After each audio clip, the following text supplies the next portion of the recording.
1 ലക്ഷം രൂപയുടെ MDMA-യുമായി മൊത്തവിതരണക്കാരൻ അറസ്റ്റിൽ. വർക്കല മടവൂർ സ്വദേശി തൻസീറാണ് ചടയമംഗലം എക്സൈസിന്റെ പിടിയിലായത്. 20 ഗ്രാം MDMA ആണ് ഇയാളിൽ നിന്നും പിടിച്ചെടുത്തത്. തെരഞ്ഞെടുപ്പ് ഫലപ്രഖ്യാപനത്തിന്റെ തിരക്കുകൾക്കിടയിൽ ഉദ്യോഗസ്ഥർ മറ്റ് ഡ്യൂട്ടികളാണെന്ന ധാരണയിൽ ലഹരിക്കടത്തിന് ശ്രമിച്ചയാളെയാണ് ചടയമംഗലം എക്സൈസ് സംഘം പിടികൂടിയത്. നിലമേൽ കൈത്തോട് ഭാഗങ്ങളിൽ MDMA ഉൾപ്പെടെയുള്ള ലഹരിമരുന്നുകളുടെ പ്രധാന മൊത്തവിതരണക്കാരനായ തിരുവനന്തപുരം വർക്കല മടവൂർ തൻസീർ മൻസിലിൽ തൻസീറാണ് ചടയമംഗലത്ത് എക്സൈസിന്റെ പിടിയിലായത്. റേഞ്ച് ഇൻസ്പെക്ടർ നന്ദു തേജസിന്റെ നേതൃത്വത്തിലുള്ള സംഘമാണ് ഇയാളെ പിടികൂടിയത്.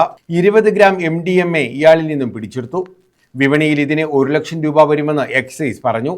ബംഗളൂരുവിൽ നിന്നും MDMA വൻതോതിൽ നാട്ടിലെത്തിച്ച് വിതരണം ചെയ്യുന്നതാണ് ഇയാളുടെ രീതി. നൈറ്റ് സർവീസ് ബസ്സുകളിലാണ് ഇയാൾ സാധാരണയായി ലഹരിമരുന്നുകൾ കടത്തുന്നത്. ഇത്തവണയും ലഹരിമരുന്ന് കടത്താൻ ഇയാൾ ബംഗളൂരുവിലേക്ക് പോയിട്ടുണ്ടെന്ന രഹസ്യവിവരത്തെ തുടർന്നായിരുന്നു ചടയമംഗലം എക്സൈസിന്റെ പരിശോധന. ഇയാളെ റിമാൻഡ് ചെയ്തു. വരും ദിവസങ്ങളിലും പരിശോധന തുടരുമെന്ന് എക്സൈസ് അറിയിച്ചു. ന്യൂസ് ബ്യൂറോ, കൊല്ലം.